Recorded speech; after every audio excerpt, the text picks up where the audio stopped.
Thank you so much. So I'm very excited to host this panel. First of all, this is such a pleasure to have you all in the same room. Working with you all in the last 6 months have been extreme pleasure of our lives. And also to be able to work with you in the last month, especially on the case studies and learn about the work that you're doing. So I have been traveling a little bit and I've had the chance to talk to a lot of open source people who we kind of bring to our sessions. But in the last few months, what I have also kind of learned through these spaces is that resources are very different when we talk about AI adoption and implementation, and which is one of the reasons why we had very early on talked about open source.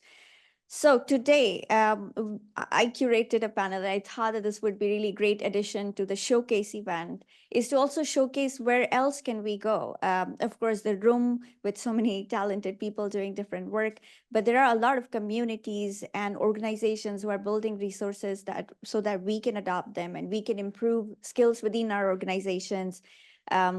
Which would be one of the challenges that we will be grappling with, because we have heard from all of you that AI is evolving, AI is constantly changing. We cannot keep updating our own decks, but we can work with communities that are doing it. So it's my immense pleasure to welcome three of our speakers: Clare Dillon, who's joining us from Ireland, who's traveling, so I'm really grateful that she's making time for us. We have Agata, who's joining from Switzerland. She traveled and she'll tell you that she just barely managed to be here.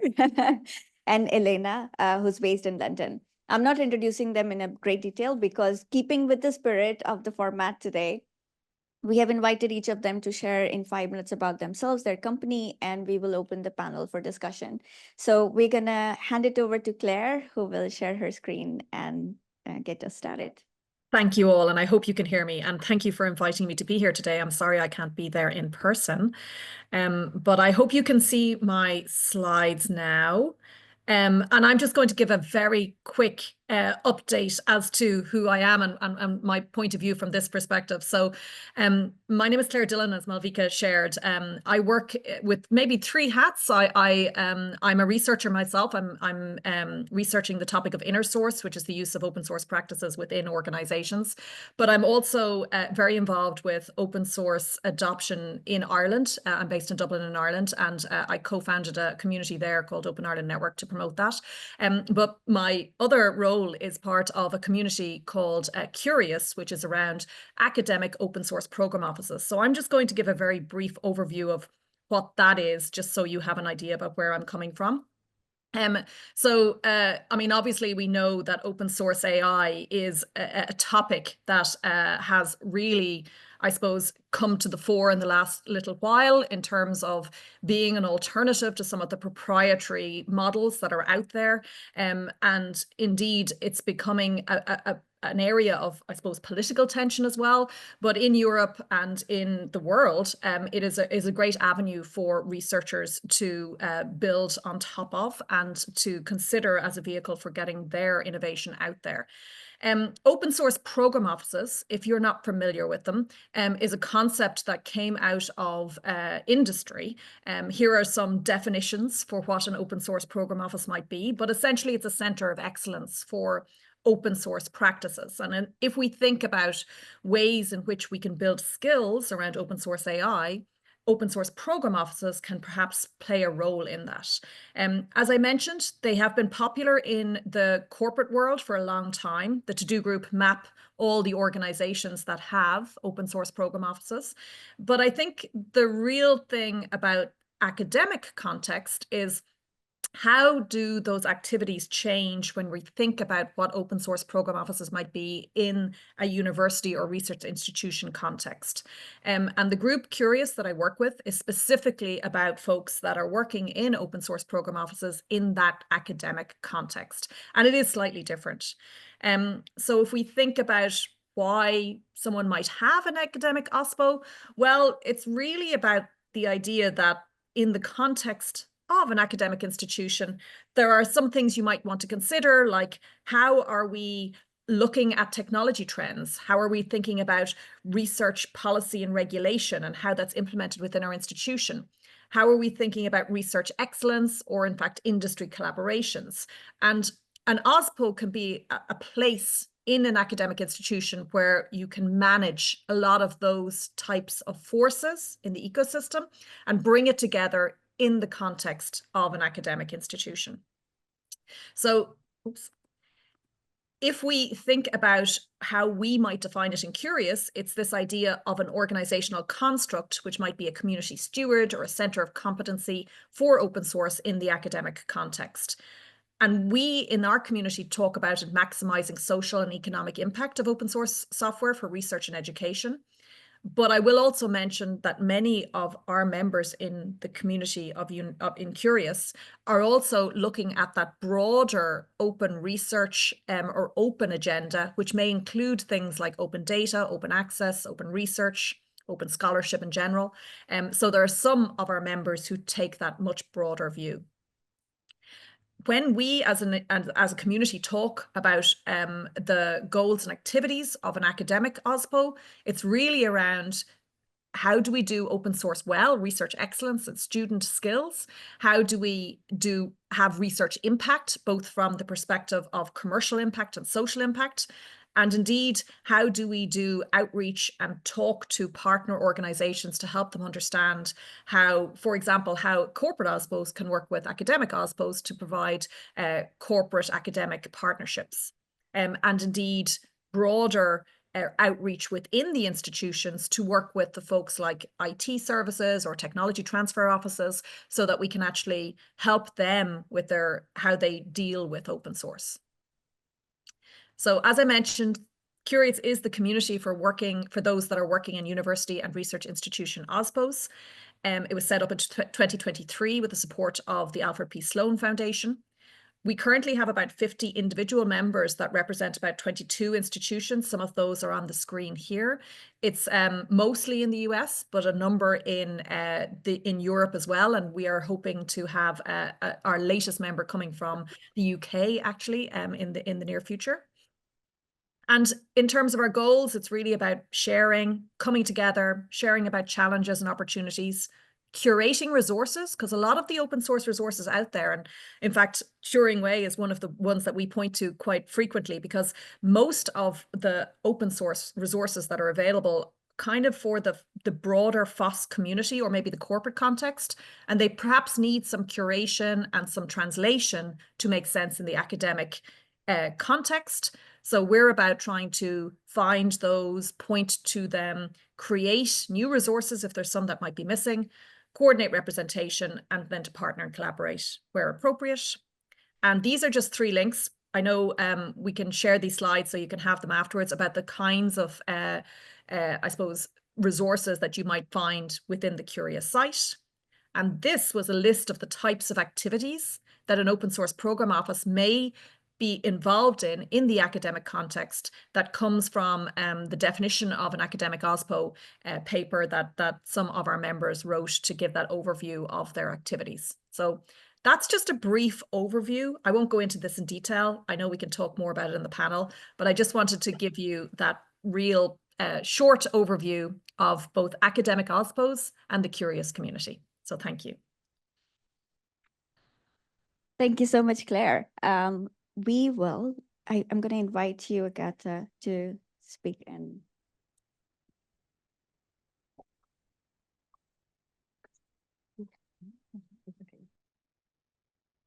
awesome. I can look at this. Don't worry. Okay, perfect. Thank you. Thank you. Does it work? Test, test. Okay, perfect. Hello, everyone. It's a pleasure to be here. I'm Agata Ferretti. I come from Zurich, Switzerland, where I work as the AI Alliance lead for Europe. Better. Yeah. If you don't have a mic on, you do. Yeah, I do. You do. So it should work. Okay, great. Where I'm employed at IBM Research. But I will explain you why here today I'm in the shoes of, the representative of the AI Alliance, in particular, the AI Alliance in Europe. So the AI Alliance started as an organization in 2023, in December 2023, launched by 2 big tech organizations, IBM and Meta. And the idea behind it was that AI is a technology that is too important for all of us to really be shaped by few and be built behind closed doors. And because this is a technology that will transform all our lives, we need to embrace it and collaboratively build it. And so together with other 56 partners in December 2023, the Alliance brought together organizations from very different sectors. So we have private sector companies, big companies, we have startups, we have academic institutions, we have international organizations, really across sector stakeholders. And they all come together with the idea of bringing forward, so develop, deploy, and also advocate for open source AI that is safe and trusted. And so from those 56 members, we are now at more than 150 organizations worldwide. We are very, as you can see here, the map is quite busy and we are struggling to find more spots where to put the names of our new partners every month, I would say.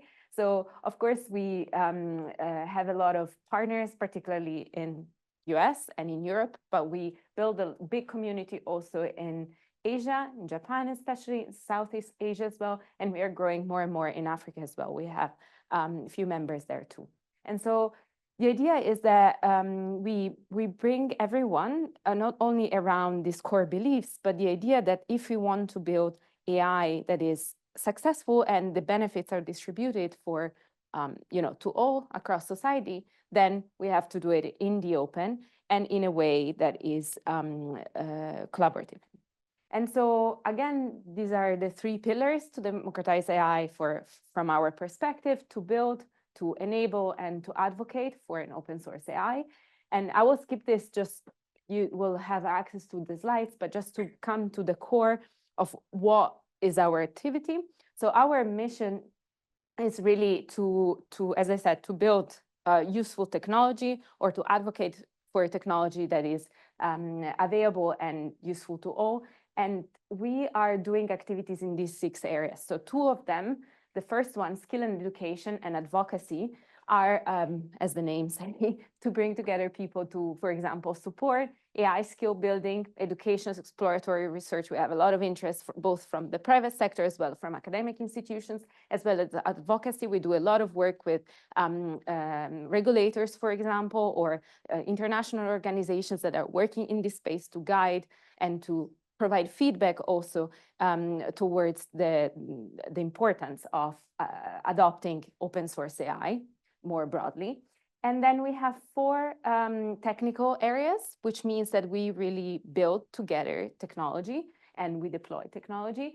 One is about trust and safety, which is very important to us. So it's not just about building AI in the open, but build AI that is safe and trusted. So creating benchmarks, tools, and methodology to ensure that we can constantly evaluate AI. And then we have applications and tools. So building application, or how do we deploy AI in real case scenarios, in context and in environments. We have a working group on enablement, hardware enablement. So the idea that we can think together and collaborate on finding the best hardware accelerator systems for the new types of AI coming into place. And then another area that is really active and vital for us is foundation models and data. So how do we collaborate to build the best foundation models, as well as for science, or broad foundation models, and which type of data can we use to build this model? Data that are, of course, open, trusted, and available to all. And so here I just want to share 2 or 3 initiatives that are core initiatives for us as a alliance. We have many side projects, affiliated projects, and core projects, and I invite you to look at our website. I'll show you the QR code. But just to give you an idea, we have this Trust and Safety Evaluation Initiative, and the objective is really to be the industry leader in bringing AI safety forward.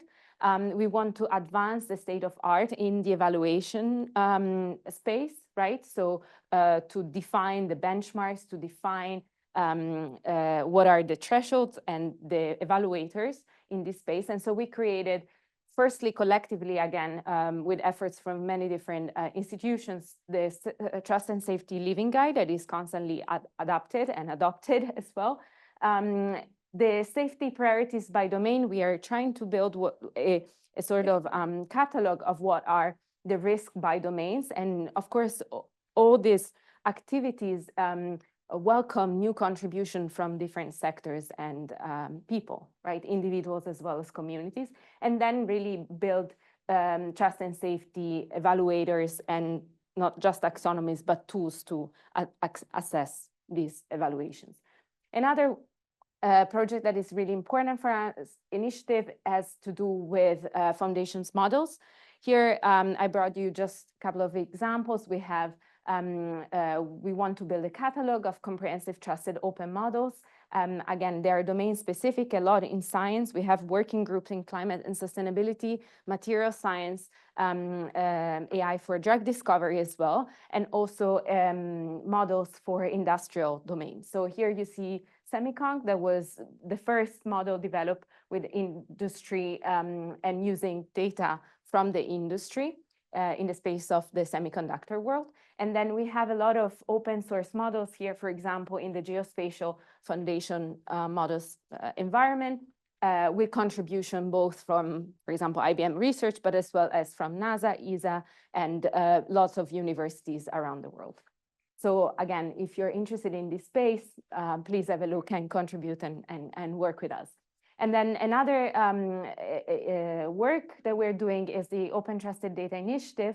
That is, again, an initiative around the idea that it's great that we're building model, but how do we build model relying on data that are truly open and trusted? And to be open and trusted, we need to know, for example, about their provenance, their license, their transparency, the pipeline of how the data were elaborated. And so we are trying to build really together a system for not just the taxonomy of the requirements for these data, but also tools to check data sets against these requirements, and then build a repository of all these open trusted data. And again, we have everything on our website. I just want to give you a flavor of some of the work we do, but if you have any question, any idea, there is a lot of space for collaboration and contribution. Thank you. So hello, everyone. My name is Elena, and I'm CEO and co-founder of evidently.ai. And honestly, I believe we appeared in alphabetical order, but I really love how it was scheduled pretty much from academia to industry collaboration to eventually applied layer, which is me. I'm a startup working on an AI tool, which is actually used by a lot of companies and researchers as well. So I'm going to tell a little bit about that. So first of all, what is Evidently? We started this company actually now almost 4 years ago, back when AI was still classic machine learning. Now I have to say this with hand quotes, classic or traditional, though even that is what we keep companies doing a lot, right? So you still have a lot of models that are predictive at its nature. And now we also do a lot on the LLM and generative model type. What we built is we have an open source tool called Evidently, which is available right now. You can go download and use it, which has 25 million downloads, and it's used across thousands of companies. And this is a tool that helps you evaluate, test, and monitor AI systems, starting from traditional predictive models, checking for things like data quality and data drift, to now LLM evaluations. And on top of this, we also have a platform which is used by enterprises, which helps you basically do these tests at larger scale and also work with a no-code interface for non-technical users who are collaborating on AI quality. So the shared theme is that we are working on the AI quality on the applied layer, helping companies who are adopting AI to make sure that their models are successful or their systems that they built with AI is successful. And why is that important? Is that I think we already touched upon quality and issues and trust and safety. But truth is, we're adopting these technologies and they're very powerful, right? So we've just seen a few examples in the morning, and we all know about all the applications that are coming across different industries. But we also have to keep in mind what can go wrong with the systems, right? And when you deploy it into production, you need to continuously monitor it. And if you deploy it in some high-risk domain, you need to test it before you deploy it to make sure that it is safe to go live. And there are a few issues that I wanted to just quickly present so that we are aware about that. Very often when we talk about classic machine learning, we sort of spoke so much about how to build the model, hyperparameters to tune, how to design it. But what happens after you deploy a system? It can be some small thing like, I don't know, predictive demand forecasting model that is forecasting demand. It can be a recommender system, but it can be something more critical. It can be fraud detection, credit scoring models, and so on. And we need to continuously monitor them in production to make sure that they're still healthy. And many things can go wrong. You can see the change in data distributions. You can have data quality issues. And if the model gets low quality data, the classic says like garbage in, garbage out. And then there are just changes in the underlying phenomena. So if you model something, you need to regularly update the model to make sure that it keeps up with the real world. So basically that is what we help solve with the classic machine learning model monitoring. But if we look at LLMs, there are actually even more issues potentially to think about. One is hallucinations. We all talk about it, right? So models can give ungrounded responses. You need to make sure how can you test, check, trust them, and so on. Then there are also bad actors that we have to think about it. Like if you're exposing your system to the outer world, someone can come and try to jailbreak it and pretty much ask the model to do something it should not. It can be exposing personal data. It can be producing harmful or toxic content. So we also have to check for that. And there are general like low quality because sometimes it's very, very easy to create a very extraordinary demo, right? So something looks very smooth right now, but in reality, of course, things can change. And also when we are using these models, they can, the underlying model behavior can change just because you are dependent often on the external provider. So if you're using some model and then the model shifts, you would need to also keep retesting the application. So that's pretty much what we do. So if this is the topic that is interesting to you, I'm happy to chat, but I also wanted to share today about a few resources that we, as a company that is developing open source tool and that is also working with the end users, are making available for the community, which I think could be of value to others. So first of all, the library itself, as I mentioned, it's open source. You can go, you can try, and you can start using it immediately. It's Apache 2.0, so it's a permissive license that you can start using immediately. And I was just looking, like I was sitting there, like there was some issue opened on our GitHub repository from a user, and then the same user went and actually commented on another issue helping another user. So this is kind of like the power of the community, right? So you can also contribute, you can also open issues, you can also share your experience and so on. And we also create a few courses. So I'm just going to briefly mention them. But if you're into this topic, we have an open source ML observability course, which is publicly available. This is a code-based course. So if you want to follow along and just see some code examples. And we also have a no-code course. So if you want to look at me talking for half an hour about LLM evaluations, we also have that one. I think like this one is a bit of more interest if you're thinking about application of AI in your organization. I've been curating this list for quite some time and we regularly update it. It's pretty much a list of like 500 plus AI use cases of different companies who are sharing that openly in their blogs, in their publications. Unfortunately, it's a little bit skewed towards more technical organizations because they are usually the one writing blogs. So if you're working on something amazing inside your organizations, please do share with the world because we can add it and also present it to the others. And one more thing, which I think aligns brilliantly with what Agata was saying, we're also curating lists of benchmark data sets. Benchmarks are pretty much, or like research benchmarks, are data sets and papers that help evaluate AI models, right? On different dimensions. At some point, I figured there's like no single place where you can find them all, and there is still none, but we are trying to collect and add them so that, for example, if you want to check, hey, what are the safety benchmarks available out there, you can go, you can scroll, and you can find ones, or like if there are any legal benchmarks and so on. So that's about it, but like just to throw a question, I would love to talk about any topics about AI quality, safety, reliability. So if there's something that concerns you, let's chat about that.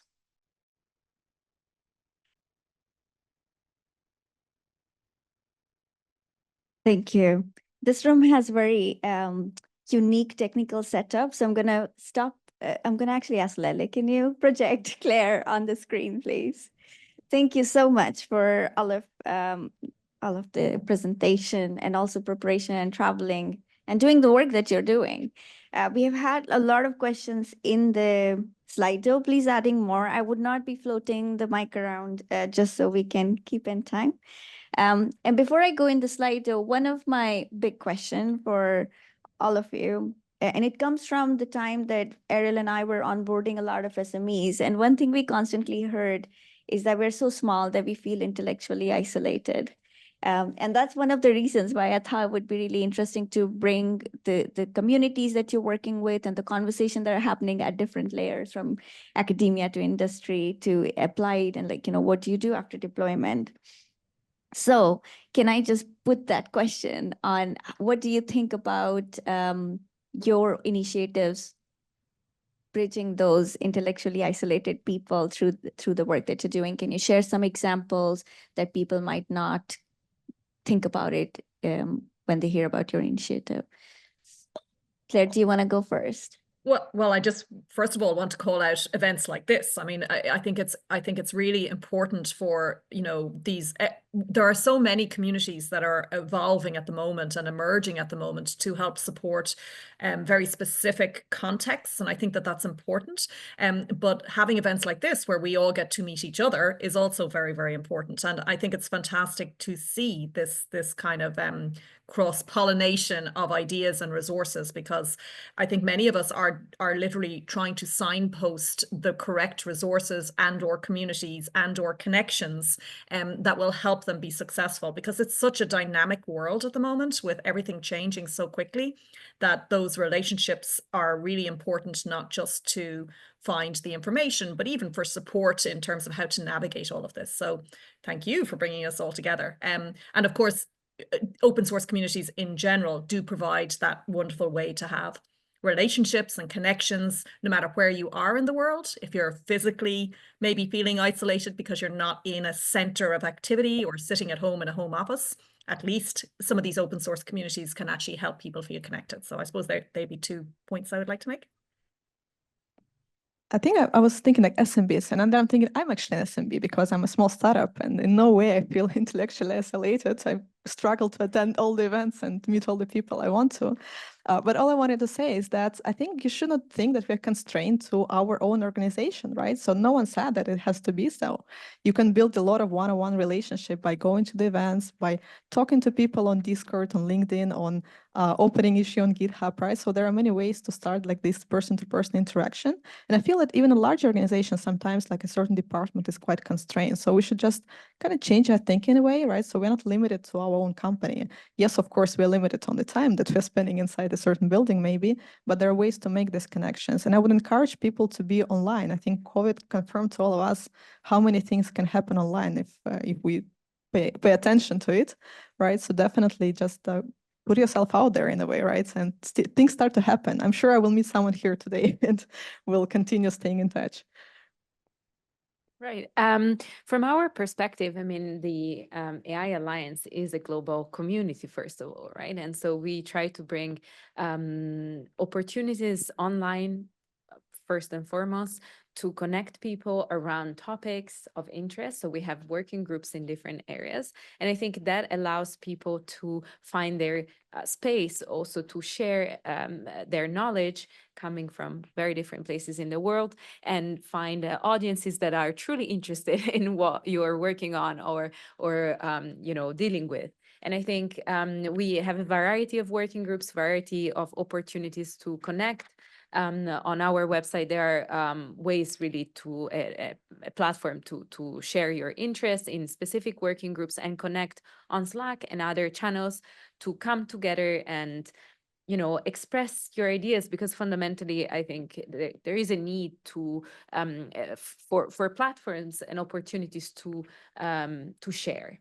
And then usually from sharing, then there are points of contact, right? We think that we are the only ones thinking something or doing something, and then as soon as you get out in a community, you realize that, oh, there are actually commonalities with somebody else, and maybe we should work together on that. And so we try to foster that activity.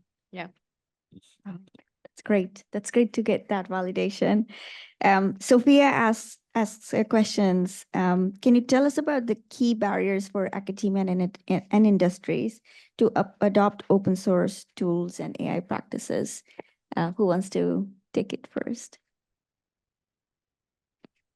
I can certainly give a go, because I think there are I mean, there are many different areas and constraints and tensions, I suppose, when you're trying to change culture, and it can be something as very basic as terms of access to tooling and the correct tooling that might be there. There may be processes and rules and regulations that might be in place in institutions from an academic perspective anyway, that can, I suppose, cause friction with folks who may want to work in the open or release what they're doing in the open and things like that. So they have to often be navigated.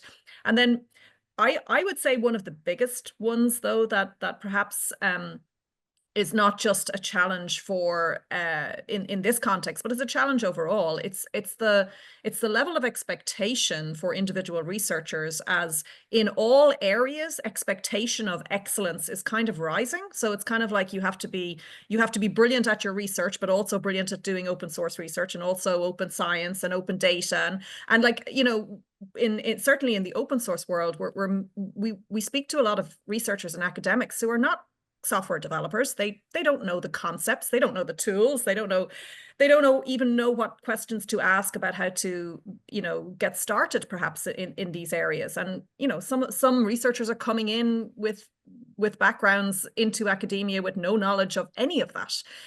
So it's a big ask for individuals when there are so many asks of them. And I think I feel like we're just layering on more each time, and that's not sustainable for individuals either. So I wonder actually, does there need to be a kind of a discussion about how we can actually come together to make that easier for individuals? Because right now I think the ask is back on a lot of people to learn and be prepared and be excellent in all these areas, and we're enabling that, but it assumes we only have a finite amount of time. Each person has a finite amount of time. So how do they even consume all that learning or get good at this when everything's competing for their attention? So there's some challenges. I go next. So in my perspective, and also I would say looking at the activity within the Alliance, there's one big barrier that is lack of understanding and information about what open source AI is. And you think this is irrelevant, but actually it makes a huge difference, because within the community, everyone understands the value, the added value of working collaboratively in the open in relation to data, to software, to you know, to the benchmarking, to the evaluation, to the standards, to everything. But outside of that pool of that community is not that obvious, right? And so I think there is a lot of work into that has to be poured into evangelizing and making an effort to explain what's the added value of building in open source, both from an academic perspective, but also from the private sector perspective, industry. And I think what's happening in the private sector, and we saw it with DeepSeek, is that is untrue that you can benefit only from models that were behind closed doors. And from my direct knowledge and perspective within IBM research, we are developing and deploying our models all in open source. Granted, that is a family of models. It's all available online and in open source, because there is a belief that putting tools out there that other can use, that other can test and provide feedback and build upon, it's the way forward, and it's the only way to actually create a community that trusts the tools. Because if we start building openly in a way that others can check and assess and test and evaluate and provide feedback, it's a community that it's solid and it's bringing technology forward. Yeah. I was thinking about a slightly different angle about the actual adopting existing open source tools and models in the organizations. And I see there is a big difference between adopting essentially software tools, right? So open source software. I think this is pretty mature. So when I'm thinking about the tool that we are building, companies fairly easily bring it inside because they already understand, for example, what is Apache 2.0 license, and they know that it's good. We can just take it and start using it. Sometimes it's harder if you're like a smaller project or just a research developer, because companies find it hard to bet on any software that is not actively maintained, right? And there's like a catch-22. If it's small, it's not yet actively maintained. As long as you get users, you start maintaining it more actively. But yeah, there are always issues about like if there's like a backing of the company behind it, you make sure that this open source will sustain. And that also fuels business models like ours, when eventually, even though we have the free open source project, right, we also have a commercial product on top of it, because that's how companies can get guarantees and it will be maintained and they get support and so on.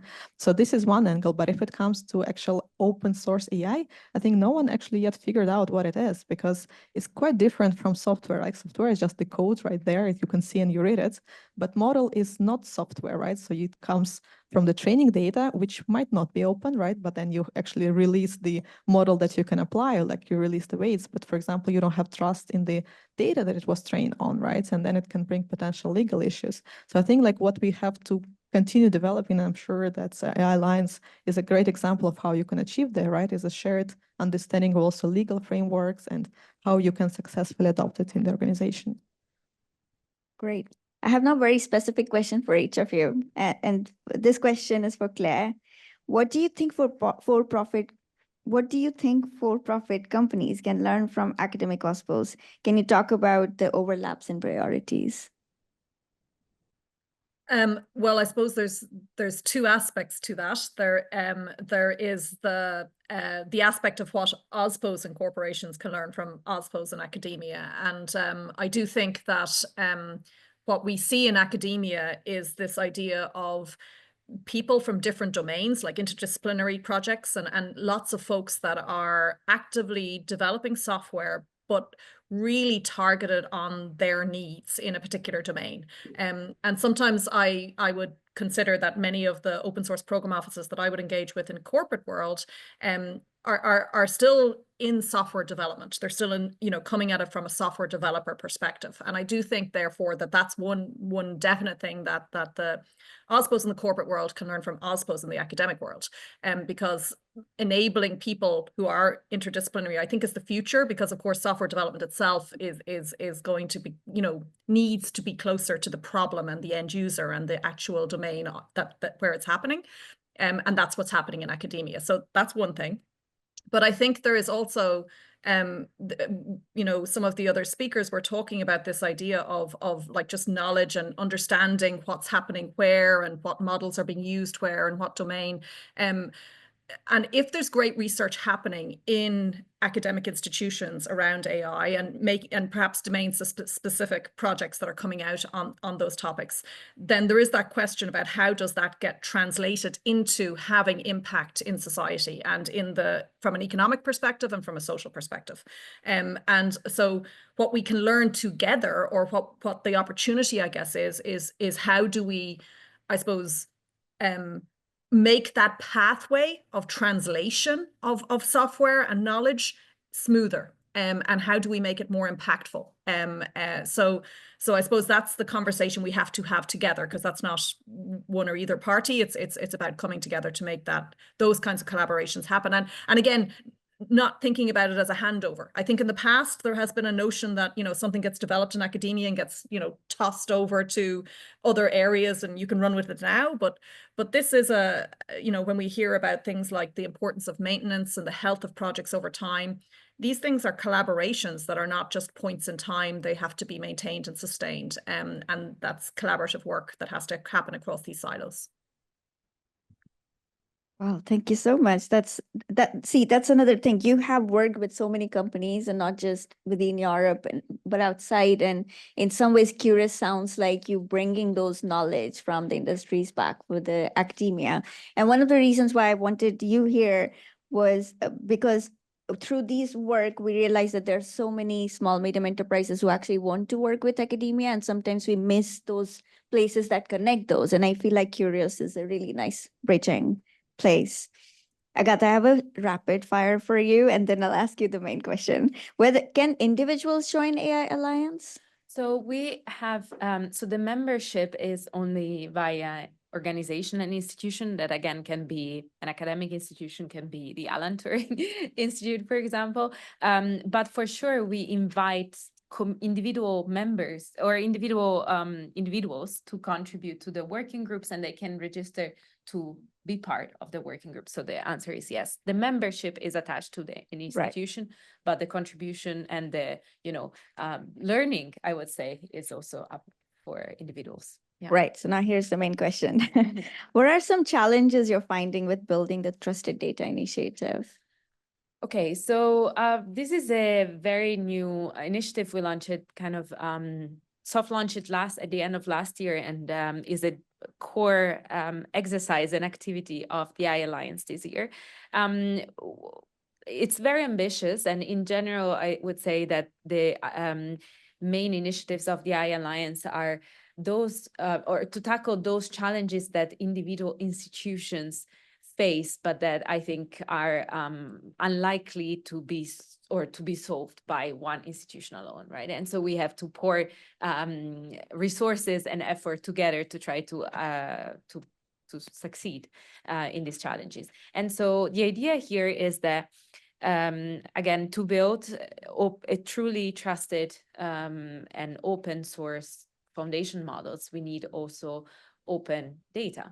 And so, and this data often we don't know where they come from in many of these models, right? And so the idea is to really bring people together and institutions and environments that have data, that know about data, that are from repository, that are safe, where the licenses are known, where it's clear the provenance, it's clear how this data were collected, to come together and share it and bring them to the table. And as you will see, if you check on the website, we have already a list of these data sets, and we want to grow and we want to expand, because this will provide a resource for those that want to build fully models in open source, right? From the data to the model to the weights, with some resources. And we cannot do it unless we do it together. And so I think that the biggest challenge is that people or institutions fear that by sharing data, they will lose something, right? Their know-how and their capacity of building differentiation, which partially is true. So I mean, I'm not saying that every institution or company should share all their private data. That's unrealistic and unfeasible.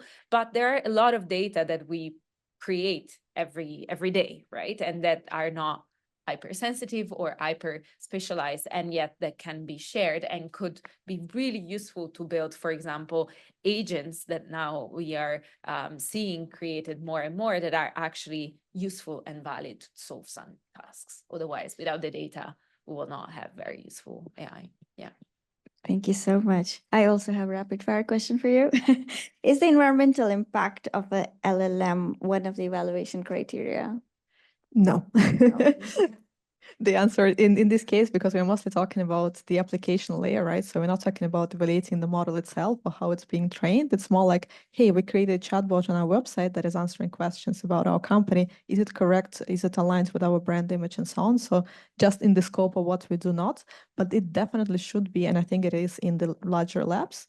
Though I would say, I think like it's slightly exaggerated how much you actually spend on training this model comparing to a few other things we do, like flying and other things, but it should definitely be within the scope. So my main question to you, when you work with companies, what are some of the obvious criteria for evaluation, and what are some of the criteria they don't take into account, which you as service provider bring it up front? So actually a lot of things that a lot of people don't think about the bad stuff that can happen. I tend to educate people on the fact that you can actually go to your chatbot and ask something completely unrelated. And people sometimes get surprised. They think like, oh, we created a customer support chatbot. It shouldn't answer questions about politics. But if you don't describe it, design it in a certain way, it actually will, because you give people access to the underlying model. And things like potential like brand impact, or just answering questions that are outside of scope and should not be tackled, like giving medical, legal, healthcare advice. So we're not even talking about like the active jailbreaks, like when I go and try to break this system, which is another area, but generally not understanding the type of risk you're exposed. So I find it very interesting sometimes that there is like, on the one side, people are a little bit afraid of AI, right? On the other side, they're not afraid of the things that they should, or they don't think about the risks that they're actually exposed to. So it's a delicate balance, yeah. There's one question, because you touched on it, and I feel like you both might be very strong team. Does AI Alliance team help organization develop AI agents on specific issue? Yes, we have created a new working group that is about AI agents. And so we have in the focus area related to applications and building AI application that is was really created a couple of weeks ago. So it's really fairly new activity, but we are definitely working in that space. And Yes. then now question to you, like, how do you work with, I don't know if you already work with AI Lands, but is that somewhere you also engage when a lot of people are coming in and asking for lots of agents and they're not really thinking about what would happen after you've deployed it? Well, we're not working yet, but probably we should. I tend to see a bit more on the final application layer, right? So when you eventually created something out of this collaboration, out of open source, and you are either put it to your users or are about to put to. That's more or less the point where we come in. And I think testing agents is an incredibly complicated topic that no one knows how to do well. We're actively researching this internally as well, because the more you automate, the more non-determinism you introduce to the system, the more things can go wrong. And on the one side, we have to test it, but even testing is complicated, right? So even if you want to replay a bunch of scenarios across your agents, this is something that we have to figure out how to do. So yeah, we are working on that actively, I guess, like everyone else. Thank you. And I think, so this is the last question, and I will ask you all to respond to this. Although it's asked about the foundation model, how open can a foundation model be? But I know that we are all in the conversation, especially in open science, open source, is that there is now a layer of openness that we're talking about. You also touched in your presentation. So maybe I'll ask you, Claire, to start with this. Oh, someone took my question away. But so layer of openness. How would you talk about layer of openness when we talk about AI and AI models? Claire, and you can of course talk about from team perspective, community perspective, but also technology perspective. I mean, that's such a broad question for a short answer. But I think that you know, the broad principle of as open as possible and as closed as necessary is one that I think is a really good maybe principle to examine at all layers of the technology, the processes, the communications, the teamwork, the culture, as we talk about potential collaborations in this space. And maybe, you know, looking at what that means in different contexts for different people, for different domains, for different types of organizations, is really, I suppose, the next job of work for us all, because we don't have a common understanding of what they are, and the levels of what is acceptable in terms of openness is different for all of those things. Right. So the part that I missed was to prevent malicious uses. So if you want to respond to that. Yeah, I first of all, I completely agree with what Claire just said. And so I think we shouldn't get too stuck into the definition per se, as long as we have a common understanding of like the direction we're going, right? And try to move. Again, if we remember with AI, like OpenAI was like just a couple of years ago, right? Was here, and a lot changed in the world since then, and a lot of movement has been happening also in the space of open source AI. And so I think we should embrace this movement into try to be as collaborative as possible, as open as possible, provide the different frameworks that are in place. And in terms of how to make it safe and secure, I would say that there is nothing better than a community that is building together something transparently, the solution to you know, prevent from malicious uses. As in the open, everything is there, and so there is, you can rely on others as well to, you know, check, to assess, to evaluate, to report, as you were saying, right, to opening issues on GitHub, and then somebody else answering, and somebody like checking and say, hey, there is something wrong, and this has been used in a way that was not supposed to use. And so I think this collaborative effort is the solution to the misuses, actually. And vigilance, collaborative vigilance, not just effort. I will answer as a techno-optimist in general, and also as a founder of an open source company. So I've seen it firsthand. Like, you put something out there, people start collaborating, a lot of good comes out of it. And I think we cannot expect to over-regulate things that cannot be regulated, right? So like there's a famous memo, right? So OpenAI has no mode, Google has no mode, right? Creating these models is no longer a mode, and they're already out there. So you cannot just say, hey, now we don't want these models to be available or to be bad or to be not used in countries that we don't want them to be used, right? It's non-realistic. So instead of like trying to guard against things that we cannot, let's embrace what this openness brings. Right? There are always risks. There are risks by just walking on the street and talking to people, and there are a lot of risks that we cannot control. But we should try to embrace the goods that can come out of it. And I really believe in this because I've seen it firsthand, the power of this collaboration. Also, the world is changing so fast. The new risks emerge, the new attacks emerge. There's no way you can keep up unless you collaborate. If you like hide behind the wall and try to work independently on some problem, you'll be miles behind unless you like actually collaborate with others. Thank you so much. Thank you so much for joining online and in person. Really appreciate this conversation, especially for people who will not be meeting Claire for lunch.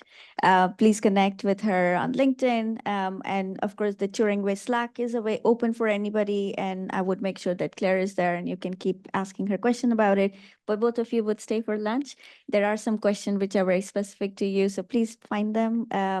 And I want to just again say thank you for coming along. Thank you so much, Claire, Agata, and Elena. Thank you.